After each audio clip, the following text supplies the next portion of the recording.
বন্ধুরা, আশা করি আপনারা সবাই ভীষণ ভালো আছেন, সুস্থ আছেন। প্রতিমা বেঙ্গলি স্টোরি চ্যানেলে আপনাদের সকলকে স্বাগত জানাই। আজকে গল্প পাঠ করতে চলেছি আমার একজন অতি প্রিয় লেখক বিভূতিভূষণ বন্দ্যোপাধ্যায়ের লেখা গল্প নববৃন্দাবন। কর্ণপুর সংসার ছাড়িয়া বৃন্দাবনে যাইতেছিলেন। সংসারে তাহার কেহই ছিল না। স্ত্রী ৫-৬ বছর মারা গিয়াছে। একটি ১০ বছরের পুত্র ছিল, সেও গত শরৎকালে শারদীয় পূজার অষ্টমীর দিনে হঠাৎ বিষচিকা রোগে দেহত্যাগ করিয়াছে। সংসারের অন্য বন্ধন কিছুই নাই। বিষয় সম্পত্তি যাহা ছিল সেগুলি সব জ্ঞাতি ভাতাদের দিয়া অত্যন্ত পুরাতন তালপত্রে কয়েকখানি ভক্তিগ্রন্থ জীর্ণ তসরের পুটুলিতে বাঁধিয়া লইয়া পদব্রজে বৃন্দাবন যাইবার জন্য প্রস্তুত হইলেন। কর্ণপুরের জন্মপল্লী অজয় নদের ধারে। তিনি পরম বৈষ্ণবের সন্তান। অজয়ের জলের গৈরিক দুই তীরের বনতুলসী মঞ্জুরির ঘ্রাণে কোনো শৈশবেই তার বৈষ্ণব ধর্মে মানসিক দীক্ষা হয়। তিনি গ্রামের টোলে উত্তমরূপে সংস্কৃত অধ্যয়ন করেন। ২-১টি ছাত্রকে কিছুকাল স্মৃতি ও বৈদিক শাস্ত্রও পড়াইয়াছিলেন। ছাত্ররা দেখিল তাহাদের অধ্যাপক মাঝে মাঝে ঘরে দুয়ার বন্ধ করিয়া সমস্ত দিন কাঁদেন। পাগল বলিয়া অখ্যাতি রটাতে ছাত্ররা ছাড়িয়া গেল। প্রতিবেশীরা তাচ্ছিল্য করিতে শুরু করিল। তাহার উপর প্রথমে স্ত্রী, তৎপরে পুত্রের মৃত্যু। সংসারের উপরে কর্ণপুর নিতান্তই বিরক্ত হইয়া উঠিলেন। যাইবার সময় জ্ঞাতি ভাতা রসরাজ আসিয়া মায়া কান্না কাঁদিল। গ্রামের এক ব্রাহ্মণ বহুদিন ধরিয়া কর্ণপুরের নিকট ঋণ গ্রহণ করিয়াছিল এবং তাহার পর হইতেই সে তাহাকে বাজি জ্ঞানে শতহস্ত দূরে রাখিয়া চলিয়া আসিতেছিল।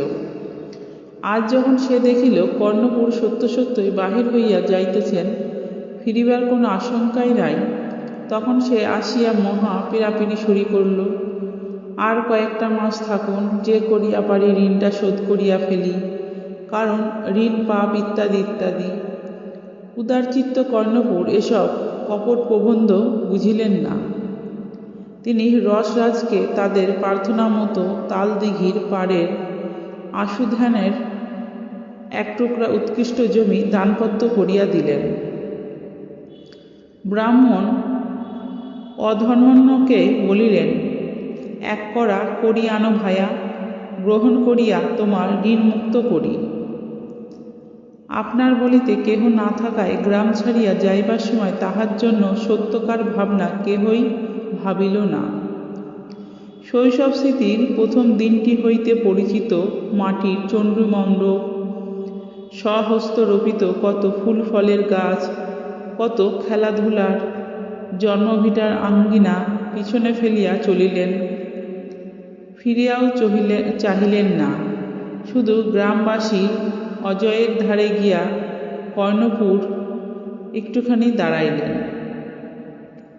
অজয়ের ধারে প্রাচীন শিরীষ গাছের তলে গ্রামের শ্মশান। কয়েক মাস পূর্বে তিনি মাতৃহীন বালক পুত্রটিকে এখানে দাহ করিয়া গিয়াছেন। অজয় আর বাড়ে নাই, সুতরাং সে চিতার চিহ্ন এখনো একেবারে বিলীন হয় নাই। তার কচি মুখের অবোধ হাসিটুকু মনে পড়িয়া গেল।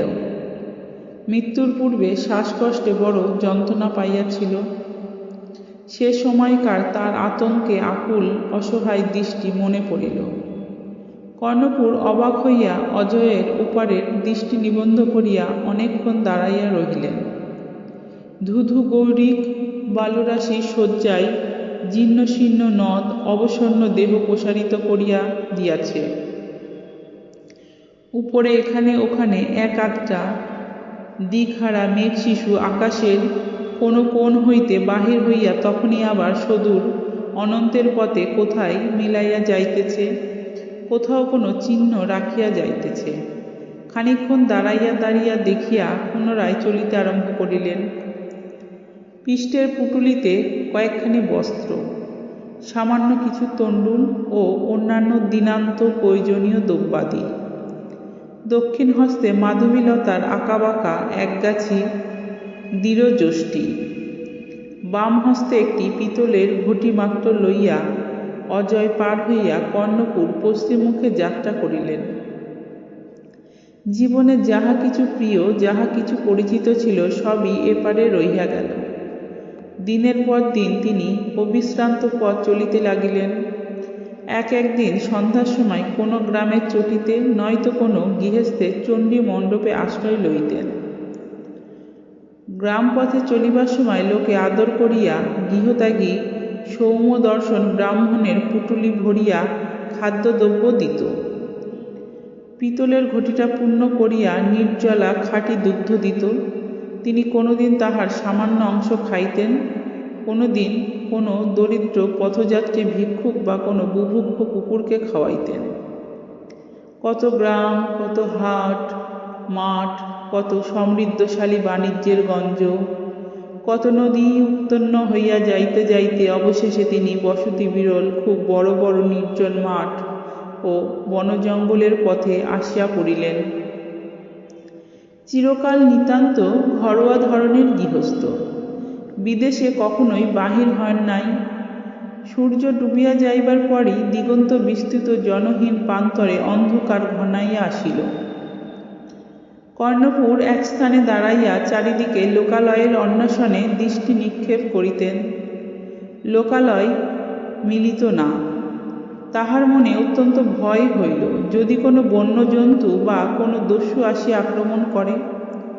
পরক্ষণেই ভাবিলেন, আমি তো সন্ন্যাসী মানুষ, দস্যুতে আমার কি করিয়া লইবে।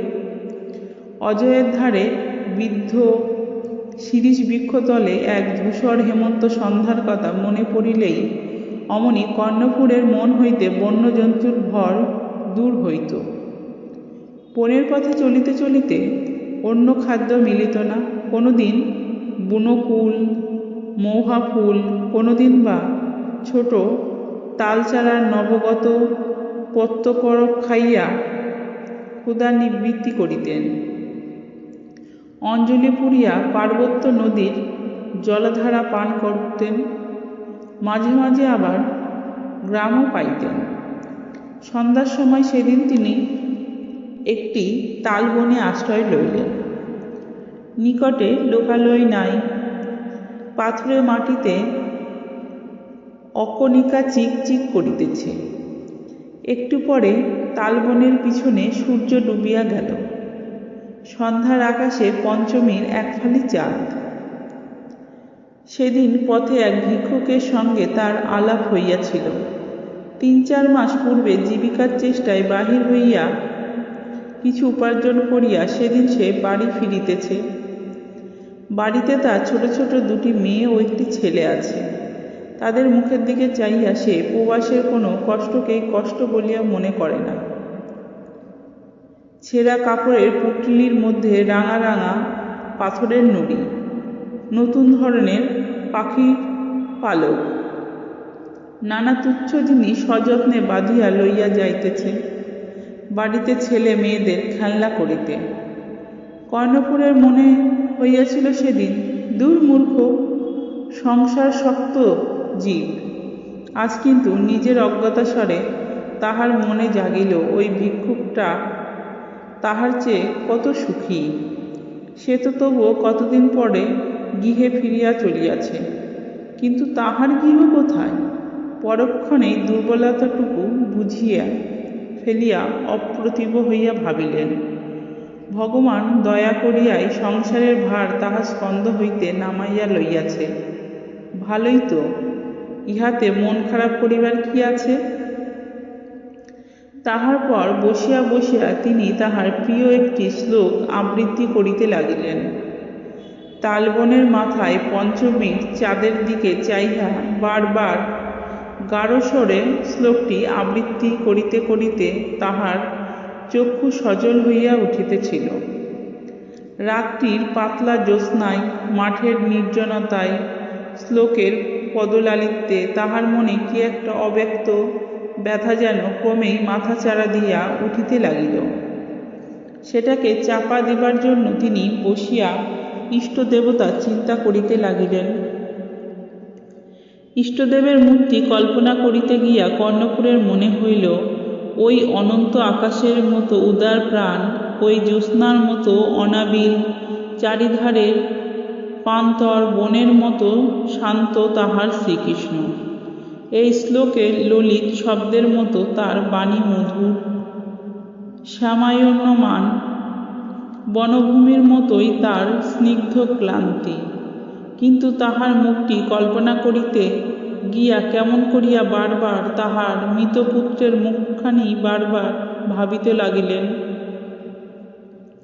তাহাকে দাহ করিবার সময় হইতে কর্ণপুর যে মুখটি কখনোই ভোলেন নাই, মনে কেমন আটিয়াছিল।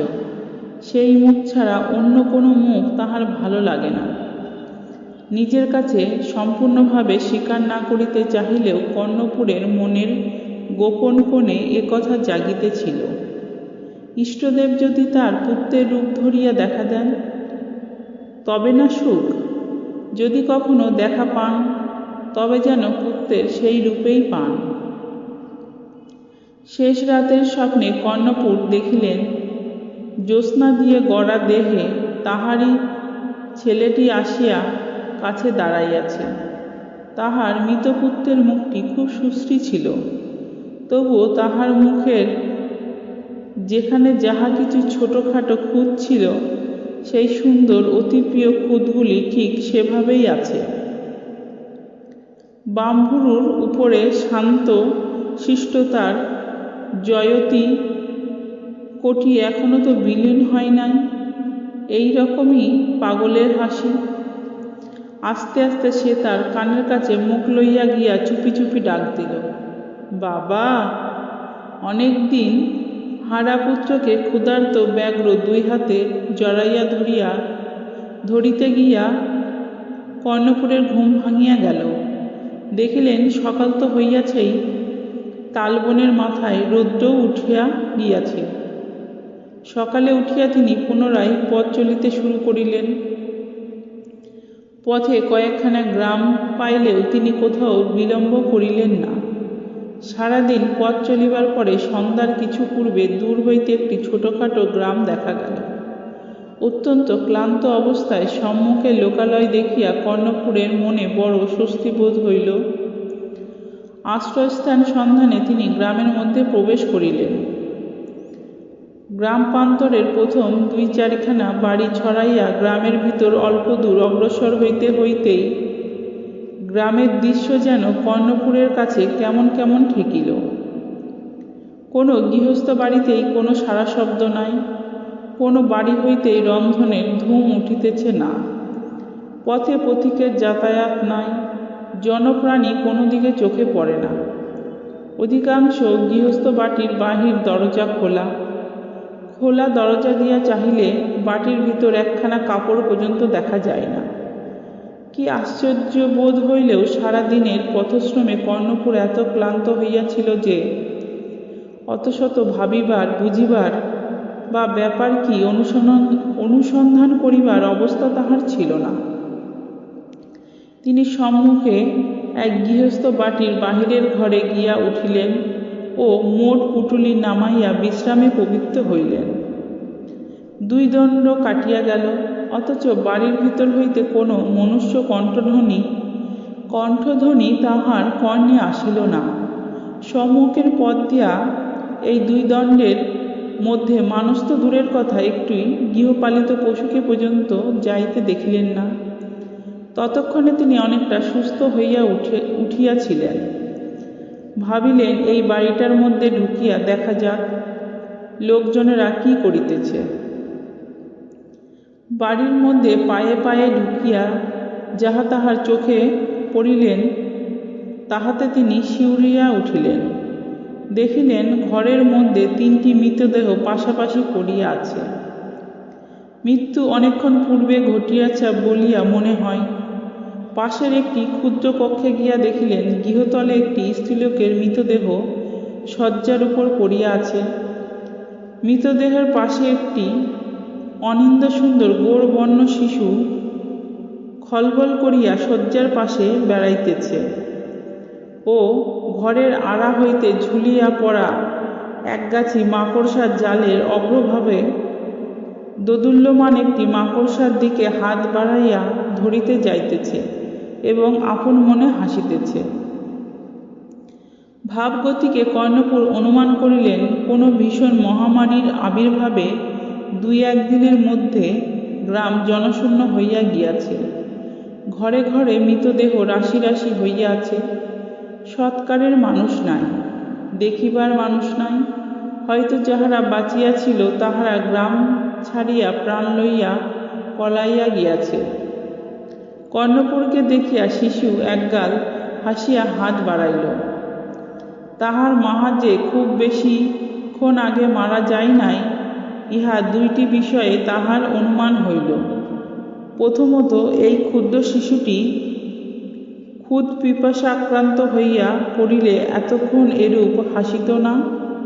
কিছুক্ষণ পূর্বে তাহার মা জীবিত অবস্থায় তাহাকে স্তনপান করাইয়াছে। দ্বিতীয়ত, মৃতদেহর এতটুকু বিকৃত হয় নাই।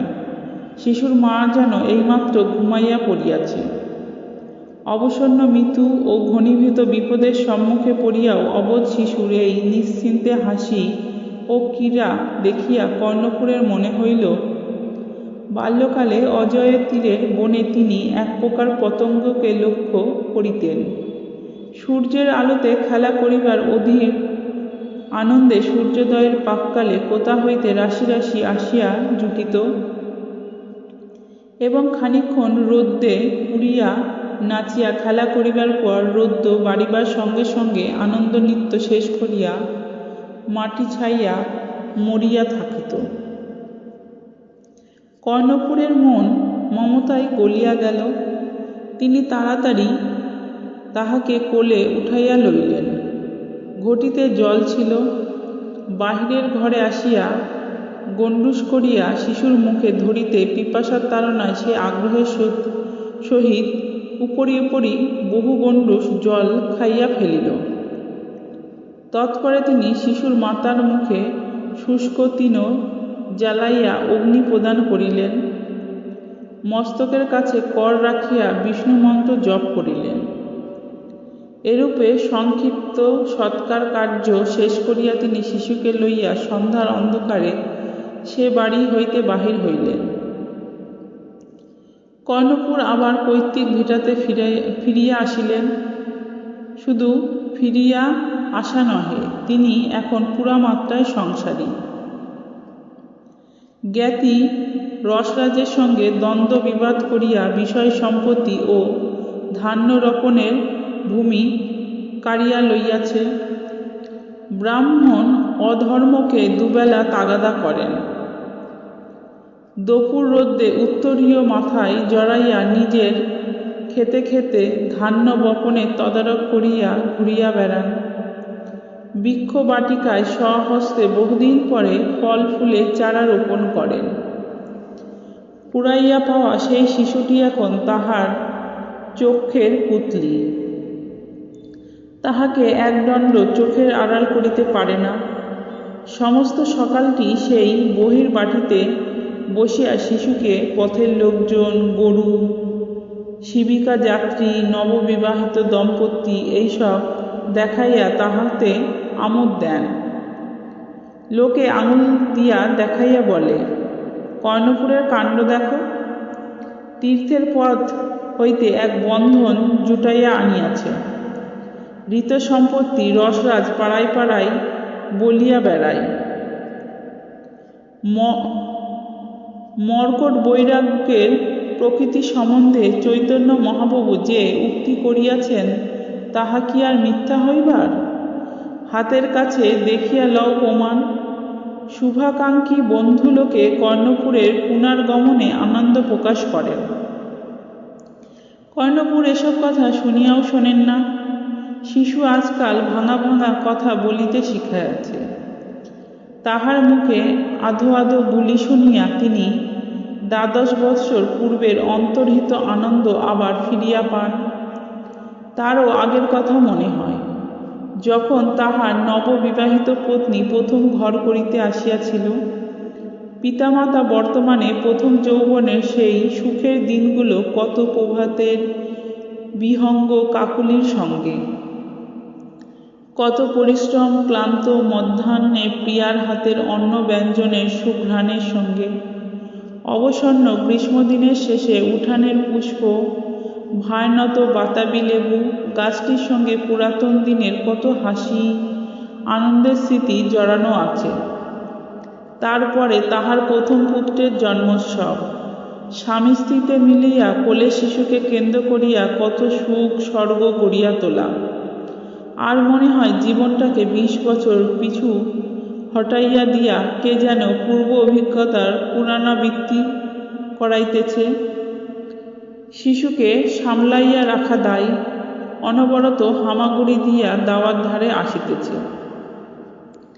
হঠাৎ একবার অত্যন্ত ধারে আসিয়া হাত পিছলাইয়া মুখ থুবড়াইয়া নিচে পড়িয়া যাইতে বসিয়াছিল। তাড়াতাড়ি আসিয়া কর্ণপুর ধরিয়া ফেলিলেন। কি একটা বিপদ ঘটিবার অজানা ভয়ে পতন উন্মুখ শিশুর অবোধ চক্ষু দুটি ডাগর হইয়া উঠিয়াছে। এ নিজের ভালোও বোঝে না। এই ভাবনায় তাহার মন এই ক্ষুদ্র বালকের দিকে অত্যন্ত আকৃষ্ট হয়।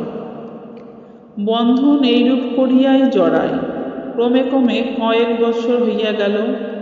শিশু এতক্ষণে 7-8 বছরের বালক। তাহার দুষ্টামির জ্বালায় কর্ণপুর দিনে রাত্রে একদণ্ড শান্তি পান না। এখানকার দ্রব্য ওখানে লইয়া গিয়া ফেলে, কখন কি করিয়া বসে। নিষিদ্ধ কার্য করিতেই তাহার আগ্রহ সর্বাপেক্ষা বেশি। বর্ষার দিনে কর্ণপুর তাহাকে ঘরের মধ্যে বসাইয়া পড়ান। পড়িতে পড়িতে সে ছুটি লইয়া অল্পক্ষণের জন্য বাহিরে যায়। অনেকক্ষণ আসেন না দেখিয়া কর্ণপুর দাওয়ায় আসিয়া দেখেন বালক অবিশ্রান্ত বর্ষণের মধ্যে উঠানের এপ্রান্ত হইতে ওপ্রান্তে মহা খুশির সহিত নাচিয়া বেড়াইতেছে।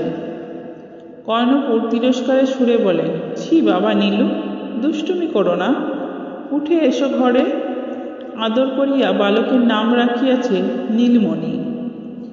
বালক বর্ষণধ্বনিত সুন্দর মুখখানি উঁচু করিয়া হাসি মুখে দাওয়ায় উঠিয়া আসে। শাসন করিতে করিতে কর্ণপুরের মন সরে না। মনে ভাবেন কোথায় ছিল এর পাত্তা। সে সন্ধ্যাবেলা যদি উঠিয়ে না আনতাম, মুখে জলের গণ্ডূষ না দিতাম, তবে। মমতায় তাহার মন আর্দ্র হইয়া পড়ে। মুখে তিরস্কার করিতে করিতে বালকের সিক্ত কেশ মুছাইয়া শুষ্ক বস্ত্র পরাইয়া পুনরায় পড়াইতে বসেন। আবার অন্যমনস্ক হইলে কোন ফাঁকে সে বাহির হয়। কর্ণপুর পুঁথি হইতে মুখ তুলিয়া বাহিরে গিয়া দেখেন সে দুহাত জোর করিয়া মুখ উঁচু করিয়া খড়ের চাল হইতে পতনোন্মুখ এক বিন্দু জল ধরিবার জন্য ঠায় দাঁড়াইয়া আছেন। হাত ধরিয়া আবার তাহাকে ঘরের মধ্যে টানিয়া আনেন। বালক উত্তম রূপে বোঝে বাবা তাহাকে কখনো মারিবেন না। নিজ পুত্রের শোক কর্ণপুর ইহাকে পাইয়া ভুলিয়াছে। কেবল একদিন নির্জন দ্বিপ্রহরে তাহার মুখের হাসি দুরাগত করুণ সঙ্গীতের মতো মনে আসে। মনের ইতিহাসে এই বালকের সে অগ্রজ। রৌদ্রভরা দ্বীপ্রহরে সে আসিয়া তাহার দাবি জানায়। কর্ণপুর উঠিয়া গিয়া নিদ্রিত বালকের চুলগুলির মধ্যে আঙুল চালাইয়া দেন, মুখের দিকে চাহিয়া থাকেন। শীঘ্রই কিন্তু বালককে লইয়া তাহার বড় বিপদ হইল। এত বেশি এবং এত বিনা কারণে সে মিথ্যা কথা বলে যে কর্ণপুর রীতিমতো বিপন্ন বোধ করিতে লাগিলেন।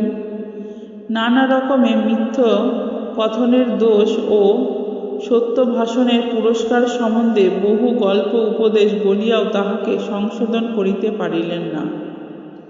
তাহার কাছে সে অনেক কথা আজকাল লুকায়, আগে তাহা করিত না।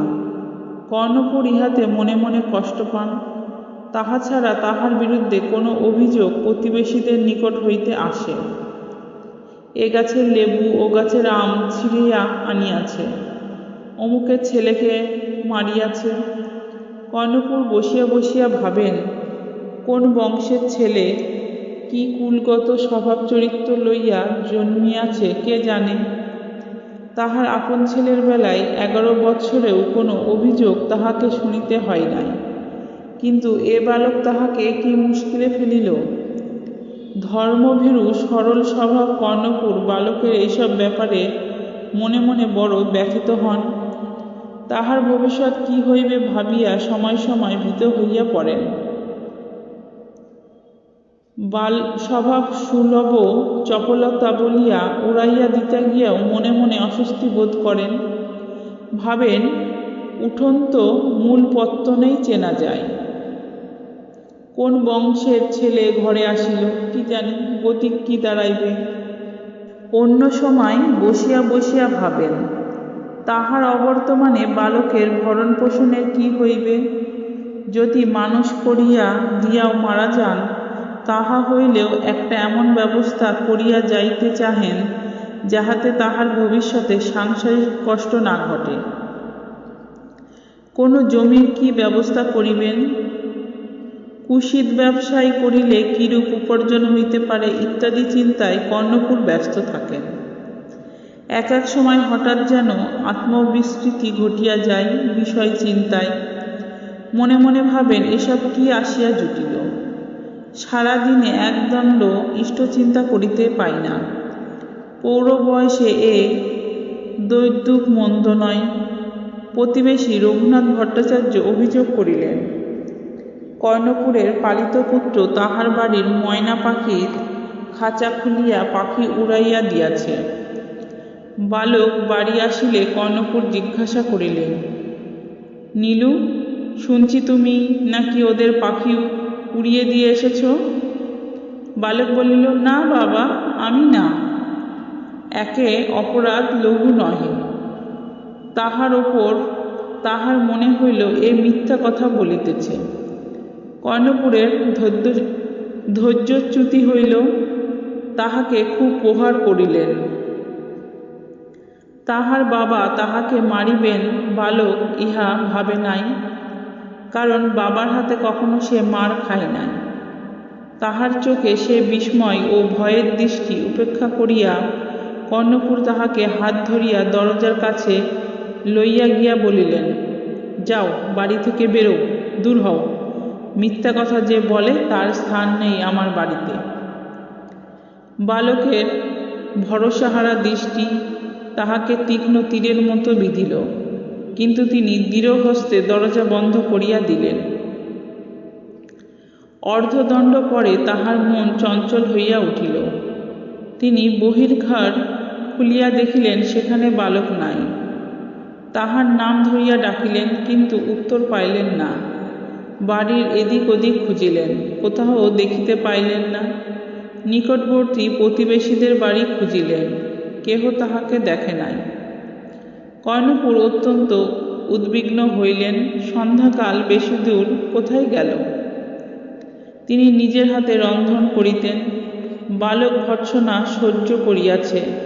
তাহার জন্য দুই একটা সে যাহা খাইতে ভালোবাসে এমন ব্যঞ্জন রন্ধন করিবার কল্পনা করিতেছিল।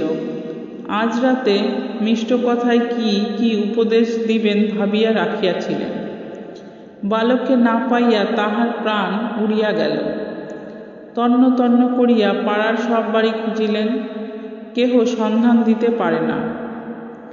রঘুনাথ ভট্টাচার্যের পুত্র শিবানন্দ তাহার কাছে বৈদিক শাস্ত্র অধ্যয়ন করিত। সে তাহাকে বলিল, তিনি রন্ধন করুন।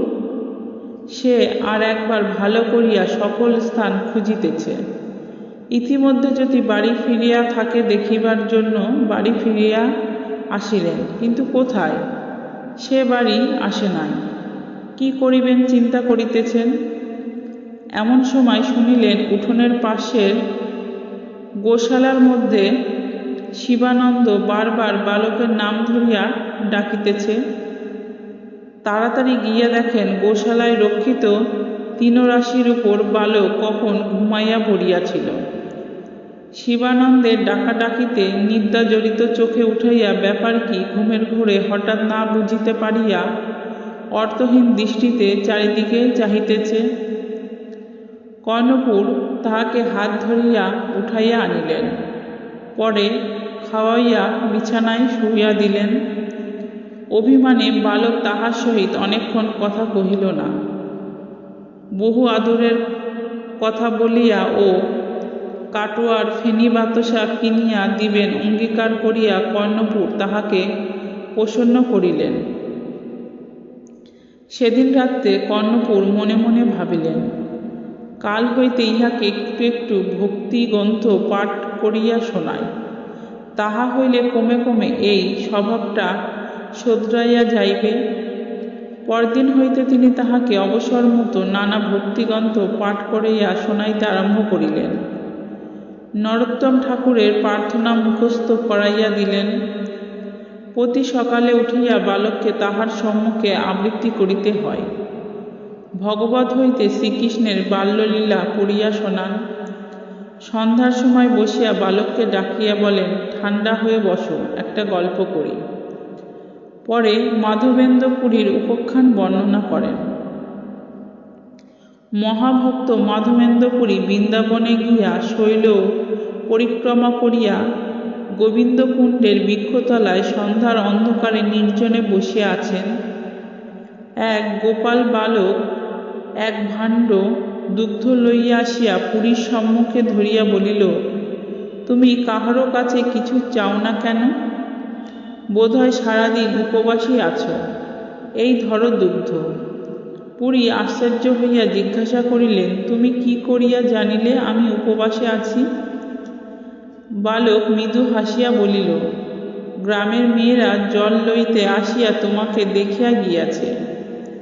এখানে কেহ উপবাসী থাকে না, তাহারাই এই দুগ্ধ ভাণ্ড দিয়ে আমাকে পাঠাইয়া দিয়াছে। ভাণ্ড রহিল, গরু দুহিয়া আসিয়া লইয়া যাইব। বালক চলিয়া গেল, কিন্তু ভাণ্ড লইতে আর ফিরিল না। রাত্রে পুরী স্বপ্ন দেখিলেন, সেই বালক আসিয়া নিকটবর্তী এক বনে তাহার হাত ধরিয়া লইয়া গিয়া বলিতেছে, দেখো পুরী, আমি বহুদিন হইতে এই বনের মধ্যে আছি। যবনের আক্রমণের ভয়ে আমার সেবক এইখানে আমায় ফেলিয়া রাখিয়া পলাইয়া গিয়াছে। কেহ দেখে নাই। শীত বৃষ্টি দাবানলে বড় কষ্ট পাই। তুমি আমার একটা ব্যবস্থা করো। অনেক দিন হইতে তোমার পথ চাইয়া বসিয়া আছি। মাধব আসিয়া কবে আমার সেবা করিবে?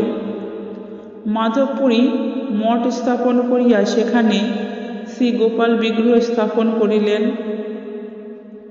পর বছর নীলাচল হইতে মলয় চন্দন আনিয়া বিগ্রহের সঙ্গে লেপন করিয়া দিবেন ভাবিয়া ঝাড়খণ্ডের পথে পুরী নীলাচল যাত্রা করিলেন। যাইতে যাইতে রেমুনাতে আসিয়া রাত্রিবাসের জন্য তথাকার গোপীনাথ বিগ্রহের মন্দিরে আশ্রয় লইলেন।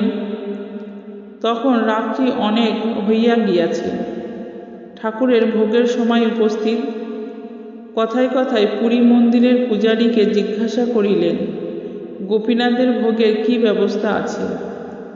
পূজারী বলিল, গোপীনাথের ভোগের জন্য অমৃতকেলি নামক ক্ষীর 12 মুখপাত্র ভরিয়া সন্ধ্যার পর দেওয়া হয়। অমৃত সমান তাহার আস্বাদ। গোপীনাথের ক্ষীর বলিয়া তাহা প্রসিদ্ধ, অন্য কোথাও তাহা পাওয়া যায় না। কথা বলিতে বলিতে ভোগের শঙ্খঘণ্টা বাজিয়া উঠিল। পুরী মনে মনে ভাবিলেন, অযাচিতভাবে কিছু ক্ষীর প্রসাদ পাওয়া যায় না, তাহা হইলে কিরূপ আস্বাদ?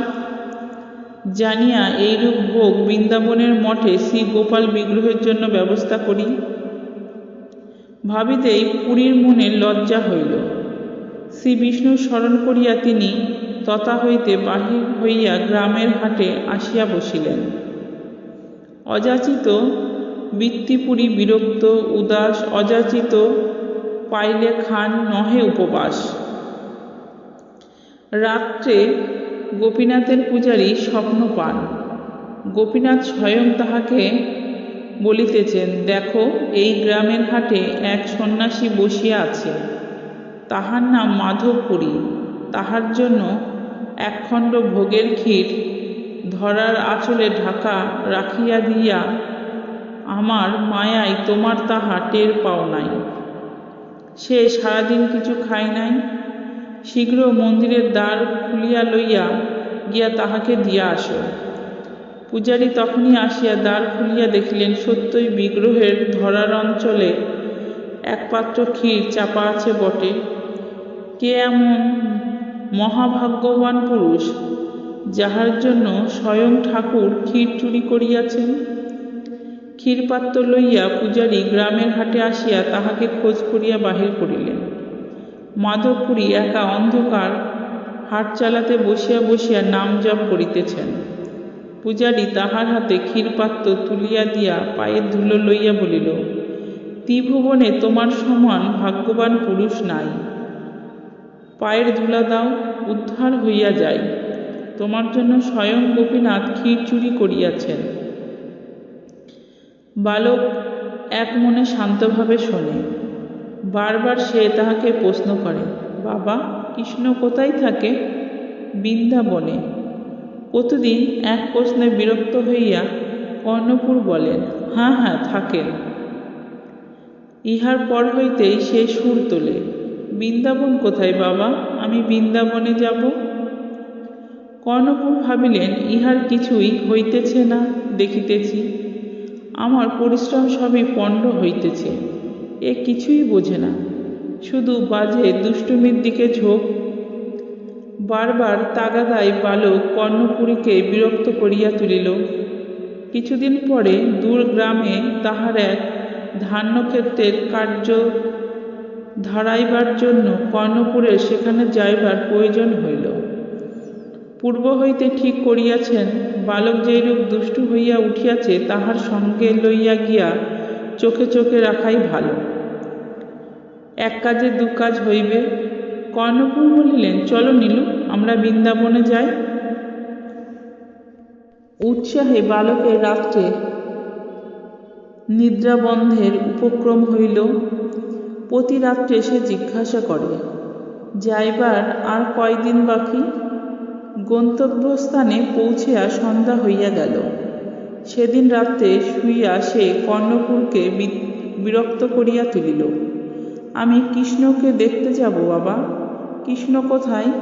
গরুচরণ বাবা। কাল সকালে উঠে যাব। পরদিন স্বীয় ধানক্ষেত্রে যাইবার সময় কর্ণপুর তাহাকে সঙ্গে করিয়া লইয়া গেলেন ও ক্ষেত হইতে কিছু দূর পথের ধারে বসাইয়া রাখিয়া বলিলেন, এখানে চুপ করে বসে থাকো, কৃষ্ণ এই পথেই যাবেন। উঠে এদিক ওদিক গেলে কিন্তু আর দেখতে পাবে না, চুপ করে বসে থাকো। সন্ধ্যার কিছু পূর্বে ক্ষেতের কার্য শেষ করিয়া কর্ণপুর বালককে লইতে আসিলেন। তাহাকে দেখিয়া সে মহা উৎসাহে বলিলেন, দেখেছি বাবা, এইমাত্র কৃষ্ণ গরুর পাল চড়িয়া নিয়ে ফিরে গেলেন। তুমি এতক্ষণ কোথায় ছিলে? তুমি দেখতে পেলে না? কর্ণপুর বুঝিলেন, নির্বোধ বালক গ্রামের রাখালদিগকে গরুর পাল লইয়া ফিরিতে দেখিয়াছে। বলিলেন, চলো, বাড়ি চলো, আমি অনেক দেখেছি। তুমি দেখেছ তো? তাহলেই ভালো। তার পরের দিন হইতে বালক প্রায় বাবার সঙ্গে মাঠে যায় ও পথের ধারে নির্দিষ্ট স্থানটিতে বসিয়া থাকে। রোজই বাপকে অনুযোগ করে, কেন বাবা এখানে সন্ধ্যার সময় থাকো না? কেন দেখো না? কোনো দিন বলে, কাল আমার দিকে চেয়ে কৃষ্ণ বললেন, আয় না, গরু চড়াবি। আমি তোমায় না জিজ্ঞাসা করে যেতে পারিনি। যাব বাবা কাল। প্রতিদিন একথা শুনিয়া কর্ণপুরের মনে খটকা লাগিল। বালক যেভাবে কথাগুলো বলে তাহাতে মিথ্যে কথা বলিতেছে বলিয়াও মনে হয় না। ব্যাপারটা কি? একদিন বালককে বলিলেন, এবার সে সময় যেন তাহাকে সে ক্ষেত হইতে ডাকিয়া লয়, তিনিও দেখবেন। সন্ধ্যার পূর্বে বালক ছুটে আসিয়া উত্তেজিত কণ্ঠে বলিল, শিগগিরি এসো বাবা, কৃষ্ণ আসছেন। কর্ণপুর বালকের পিছু পিছু পথের ধারে গিয়া দাঁড়াইলেন। কোথাও কেহ নাই, মাঠের ধারে নির্জন পথ।